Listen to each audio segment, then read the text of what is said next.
नमस्कार, स्वागत है आपका मेरे YouTube चैनल विशुटी करियर के अंदर। मैं अंशुल तिवारी। आज हम बात करेंगे एनआरआई कोटे के बारे में। एनआरआई कोटे के अंदर कहाँ पे आपको कौन सी सीट मिल सकती है, कौन-कौन से स्टेट ऐसे हैं जहाँ पे एनआरआई के लिए गवर्नमेंट कॉलेजों के अंदर सीट रिजर्व्ड है, कौन एनआरआई है कि जो किस तरीके से एनआरआई के लिए आप डॉक्यूमेंट्स अप्लाई कर सकते हैं, कहाँ आपको अप्लाई करना होगा, कहाँ-कहाँ कोटा है। ये सभी जो सवाल हैं और काफ़ी बार सुना है कि काफ़ी कम कट ऑफ आने के बावजूद भी एनआरआई के अंदर यानी आपको सीट मिल जाती है, गवर्नमेंट कॉलेज मिल जाता है। काफ़ी स्टूडेंट का क्वेश्चन आता है कि सर 230 नंबर पे किस तरीके से गवर्नमेंट सीट कैसे मिल गई? तो उसकी सभी कंप्लीट हम डिटेल है, वो आप आपके साथ शेयर करेंगे। सबसे पहले बात कर लेते हैं एलिजिबिलिटी क्राइटेरिया कि कौन एलिजिबल है एनआरआई के अकॉर्डिंग। देखो एनआरआई में अलग-अलग कैटेगरी होती है, category 1, category 2, category 3, category 4। Category 1 जो होती है सबसे ज्यादा प्रायोरिटी उसी को मिलती है। जैसे कोई भी जो स्टूडेंट अप्लाई कर रहा है उसके फादर या मदर वहां पे जो एनआरआई या वो दूसरे देश में कहीं रहते हैं और Indian non residence of Indian है, तो वो एनआरआई की कैटेगरी के अंदर आ गए। वो सबसे पहले उन्हीं को यानी कि एलिजिबिलिटी क्राइटेरिया जो है इंडिया के अंदर अपन को यहाँ पे मिलेगा। सेकंड जो है हिज हर पेरेंट्स और is absence of his her parents is her legal guardian shall be non residential Indian, जो कि नॉन रेजिडेंशियल इंडियन हैं।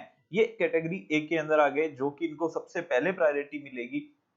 इसके अंदर स्टैंडर्ड रेगुलेशंस काउंसलिंग के अकॉर्डिंग आपकी 12th जो है वो यहाँ पे होनी चाहिए। ये आपको एलिजिबिलिटी क्राइटेरिया में होना चाहिए। उसको नीट क्वालिफाई होना चाहिए, नीट जो है उसको एग्जाम देना पड़ेगा। ऐसा नहीं है कि वो एनआरआई है और यहाँ पे आकर के एडमिशन लेना चाहे तो वो कंपलसरी है। नीट के बिहाफ पे या नीट के एडमिशन के तौर पे ही उनका एडमिशन यहाँ पे मिलेगा।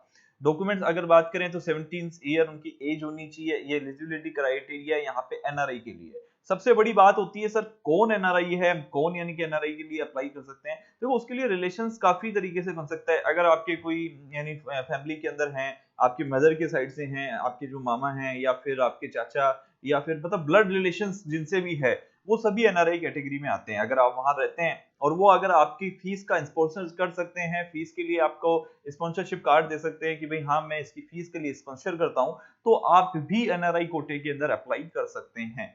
सबसे बड़ी बात ये आती है कि जब एमसीसी के अंदर कुछ गवर्नमेंट कॉलेज हैं जो एमसीसी के थ्रू भी आप यानी कि एनआरआई कोटे के लिए अप्लाई कर सकते हैं।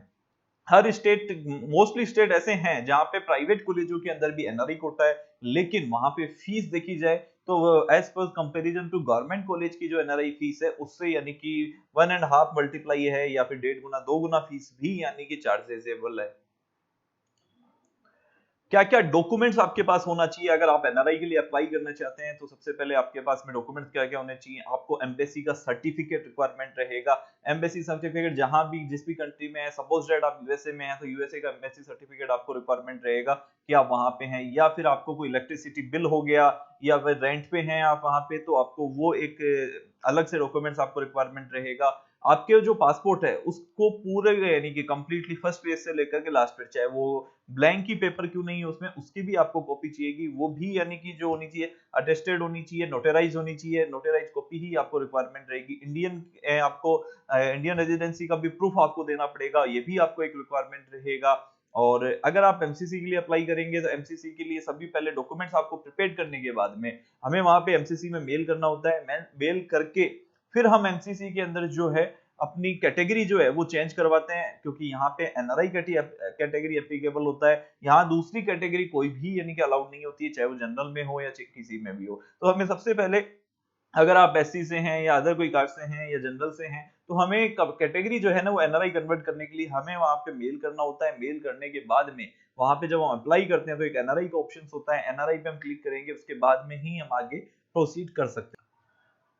एड्रेस प्रूफ आपको जो फॉरेन का है तो फॉरेन की रिक्वायरमेंट रहेगी। अंडरटेकिंग की अगर मैं बात करूं तो स्टूडेंट की फीस के लिए कि सबसे बड़ी बात ये होती है कि फीस कौन पे करेगा। अगर आप एनआरआई में आपके अगर मदर फादर भी हैं तो वो भी उन्हें भी अंडरटेकिंग देनी पड़ेगी कि हाँ ये हम पूरी फीस जो है इनको दे रहे हैं यानी कंप्लीटली हम पे करेंगे। और उसके लिए परफॉर्मा जो है वो अलग अलग स्टेट का अलग अलग रहता है, अलग अलग डॉक्यूमेंट्स आपको बनाने पड़ते हैं। आपको डॉक्यूमेंट वेरीफाइड करने के लिए जैसे सपोज राजस्थान में भी एनआरआई कोटा है, राजस्थान के कुछ गवर्नमेंट कॉलेजों में करीबन करीबन 260 के आसपास एनआरआई कोटे की सीट यहाँ पे उपलब्ध है। लेकिन फीस की बात करें as comparable to government college के अकॉर्डिंगली जो फीस है वो यानी कि कुछ ज्यादा फीस है यहाँ पे। लेकिन आपको अप्लाई करना है तो यहाँ पे डॉक्यूमेंट वेरिफिकेशन ऑफलाइन होता है। जैसे गुजरात है तो गुजरात में भी आपको ऑफलाइन वहां जाना होगा, वहां पे जाकर के आपको डॉक्यूमेंट वेरिफिकेशन कराना होगा। सारे ओरिजिनल डॉक्यूमेंट जो है आपको लेकर के जाने होंगे, अटेस्टेड करवा के लेके जाने होंगे, और फिर ही आप आगे जो है प्रोसीड कर सकते हो। अब हम बात कर लेते हैं कि भाई कहाँ कहाँ कौन कौन सी ऐसी ऐसी कॉलेजेस है या कौन कौन से स्टेट हैं जहां पे आप अप्लाई कर सकते हो। सबसे पहले अगर मैं बात करूं तो एमसीसी की मैं बात कर लेता हूं, जो ऑल इंडिया कोटा है। ऑल इंडिया कोटा में एएमयू है, अलीगढ़ मुस्लिम यूनिवर्सिटी, ये सबसे टॉप एंड कॉलेज में आता है।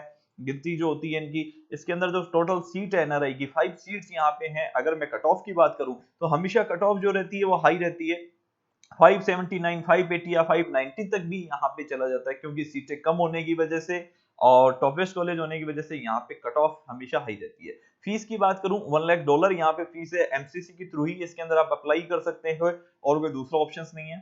फीस भी है वो भी आपको एक साथ ही पे करनी पड़ेगी, एनआरआई अकाउंट के थ्रू ही आप इसका पेमेंट कर सकते हैं। तो ये आपको ध्यान रखना है। अगर आप एएमयू के लिए अप्लाई कर रहे हैं तो सबसे पहले कैंडिडेट फर्स्ट वालों को यहाँ पे प्रेफरेंस मोस्टली मिलती है, और मार्क्स जो है यहाँ पे भी वेरी आपका करेगा। 1 लाख अगर डॉलर फीस है तो करीबन करीबन जो फीस आपकी हो गई वो 80-90 लाख के अकॉर्डिंग इतना यानी कि आपका वेरिएशन एएमयू में देखने को मिलेगा।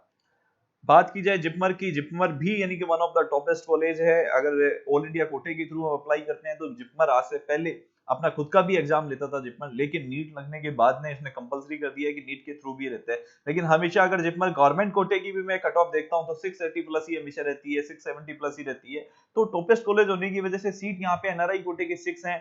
कट ऑफ 590 प्लस, 590 प्लस से नीचे वाले जो बच्चे अगर जिपमर के लिए देख रहे हैं या वो देख रहे हैं कि भाई हम यहाँ पे अप्लाई करना चाह रहे हैं, तो यहाँ पे आप थोड़ा सा इस चीज को देख लें कि कट ऑफ जो रहती है वो हाई रहती है। फीस की मैं बात करूं, $75,000 यहाँ पे फीस है। तो ये डॉलर के अंदर पेमेंट है, इसको आप थोड़ा सा मल्टीप्लाई कर लेना। जो डॉलर की रेट आज के अकॉर्डिंग चल रही है, हो सकता है कि वो डॉलर की जो रेट है वो 75 78 सॉरी 78 से 80 के बीच में भी चल रहा है, तो उतना भी आपको वेरी करेगा। एमसीसी के थ्रू ही आप इसमें अप्लाई कर सकते हैं। बात कर लेते हैं सीएमसी लुधियाना की भी। सीएमसी लुधियाना भी one of the toppest college है। अगर बात करूं पंजाब में, पंजाब में ये स्थित है, और इसकी जो काउंसलिंग है वो पंजाब अथॉरिटी कराती है। पंजाब की जो लोकल स्टेट काउंसलिंग है 85% कोटा, जो पंजाब के अंदर ही इसके काउंसलिंग आपको करनी होगी। अगर सीटों की बात करें, एनआरआई कोटे से आप इसमें जाना चाहते हैं तो 11 सीट यहाँ पे रिजर्व्ड है। $1,10,000 इसकी यहाँ पे फीस है। और अगर कट ऑफ की मैं बात करूं तो 300 से अगर 500 के बीच में, अगर 300 प्लस आपके नंबर हैं तो आप इसमें सीएमसी लुधियाना में अगर एनआरआई कोटे के लिए अप्लाई करना चाहते हैं तो आप अप्लाई कर सकते हैं। नेक्स्ट अगर हम बात करेंगे हरियाणा कोटे की, भी हरियाणा के अंदर एनआरआई कोटा है, सीटों की संख्या जो है 18 है। अगर आपके वहां पे मार्क्स जो आ रहे हैं, अगर टोटल आपके 140 प्लस भी नंबर आ रहे हैं तो भी आप वहां पे अप्लाई कर सकते हो। 150 प्लस वाले को भी गवर्नमेंट, ये जो मैं बता रहा हूँ ये सारे गवर्नमेंट कॉलेज है। सीएमसी लुधियाना को मैं अगर छोड़ दूं क्योंकि वो one of the toppest college है और बहुत ही फीस के अकॉर्डिंग भी हम देखते हैं तो उसकी गवर्नमेंट के अकॉर्डिंग इतनी फीस रहती है। लेकिन हरियाणा में भी 18 सीट के अंदर जो फीस रहती है $1,25,000 यहाँ फीस रहेगी। हरियाणा गवर्नमेंट डीएमईआर इसकी जो काउंसलिंग है वो डीएमईआर हरियाणा ही इसकी काउंसलिंग करवाएगा। राजस्थान में भी एनआरआई कोटा अलग से रिजर्व है। जितनी भी गवर्नमेंट कॉलेज है यहाँ पे उनके लिए एनआरआई कोटा लगाया हुआ है। सभी गवर्नमेंट में नहीं है, जो नई गवर्नमेंट है 8 से 9 उनमें ही एनआरआई कोटा है। अगर सीट्स की मैं बात करूं तो 46 सीटें यहाँ पे रिजर्व्ड है फॉर एनआरआई के लिए। ये भी रहता है अगर एनआरआई से कोई सीट नहीं बढ़ती है, फिर भी राजस्थान में हर बार भी हम देखते हैं कि राजस्थान में एनआरआई कोटे की जो सीटें होती है वो फिल नहीं होती है। कारण ये रहता है हाई फीस होने की वजह से, क्योंकि राजस्थान में जो फीस है $31,500 यहाँ पे फीस है। $31,500 का मतलब ये हो गया करीबन करीबन सालाना 24 लाख 25 लाख के अकॉर्डिंग यहाँ पे फीस रहती है। कट ऑफ ये है, हाँ जरूर यहाँ पे जस्ट क्वालिफाइड भी आप होंगे तो भी आपको एनआरआई कोटे से गवर्नमेंट कॉलेज जरूर मिल जाएगा। गवर्नमेंट के जो बेनिफिट है वो भी आपको मिलेंगे। राजनीट यूजी 2021.in इसकी वेबसाइट है। लेकिन एनआरआई के लिए यहाँ पे विशेष तौर से आप देख लेना, काफी डॉक्यूमेंट्स आपको रिक्वायरमेंट रहेंगे स्टेट कोटे की काउंसलिंग जब भी आप करवाने जाएं। गुजरात के अंदर भी एनआरआई कोटा है। सीटों की संख्या जो है 240 के आसपास वहां पे सीटों की संख्या है। लेकिन गुजरात के अंदर भी यानी कि जो जीएमईआर कॉलेज है उन्हीं में ये गुजरात के अंदर एनआरआई कोटा है। कुछ और भी एक्स्ट्रा कॉलेजेस हैं जहां पे टोटल सीट मिलाकर के 240-250 के आसपास एनआरआई सीट है। कट ऑफ की मैं बात करूं, अगर 200 प्लस है आपके और आप गुजरात में पढ़ना चाहते हैं, गुजरात एक क्लोज स्टेट है ये ध्यान रखें, लेकिन एनआरआई कोटे में आप दूसरे स्टेट के स्टूडेंट भी पार्टिसिपेट कर सकते हैं। क्योंकि वहां पे फर्स्ट जो प्रायोरिटी है वो कैटेगरी 1 को ही दी जाएगी, और मोस्टली बच्चे जो सिलेक्शन होगा वो कैटेगरी 1 में ही होगा। अदर जो कैटेगरी है, कैटेगरी 2, कैटेगरी 3 या फिर जैसे कैटेगरी डिवाइडेड है, उनमें अगर आप जाना चाहते हैं तो भी गुजरात एक अच्छा ऑप्शन आपके लिए रहेगा। फीस की मैं बात करूं, $22,000 यहाँ पे जो है फीस है एज फॉर द एनआरआई के लिए। तो आप एनआरआई अप्लाई करना चाहते हैं तो $22,000 आपको जो पेमेंट है वो एक साथ आपको वहां पे देना पड़ेगा। हिमाचल का नाम आते ही एनआरआई कोटे के लिए सबसे ज्यादा एप्लीकेशंस भी हिमाचल और हरियाणा में ही आते हैं। अगर हम देखा जाए तो आपके हिमाचल के एनआरआई कोटे की मैं बात करूं तो सीटों की संख्या वहां पे 20 है। शिमला के अंदर एक कॉलेज है, उसके अंदर भी जो सीट्स हैं वो काफी हैं। कट ऑफ की मैं बात कर लूं तो 210 के आसपास जो है वहां पे कट ऑफ रहती है। फीस $20,000 है।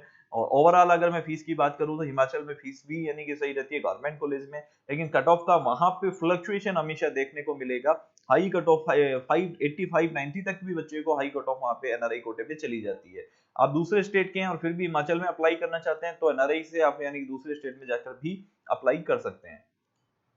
बात कर लेते हैं पांडुचेरी की। एनआरआई कोटा सीटों की संख्या 22 है। वही कट ऑफ 162 से लेकर 220 के बीच में अगर स्कोर है तो आप थोड़ा सा एफ 220 प्लस है तो आपको पांडुचेरी भी इजीली आपको कॉलेज अलॉट हो जाएगा। फीस वही 1,25,000 वहां पे फीस है। जो काउंसलिंग अथॉरिटी है वही लोकल काउंसलिंग में आपको वहां पार्टिसिपेट करना पड़ेगा। डॉक्यूमेंट्स का आप जरूर ध्यान रखें, पांडुचेरी में डॉक्यूमेंट्स के लिए आपको लोकल वेरिफिकेशन वहां पे करवाना पड़ेगा। इसी के साथ ऐसे और भी काफी स्टेट हैं जैसे गोवा हुआ, वहां पे भी आपको एनआरआई कोटा मिलेगा।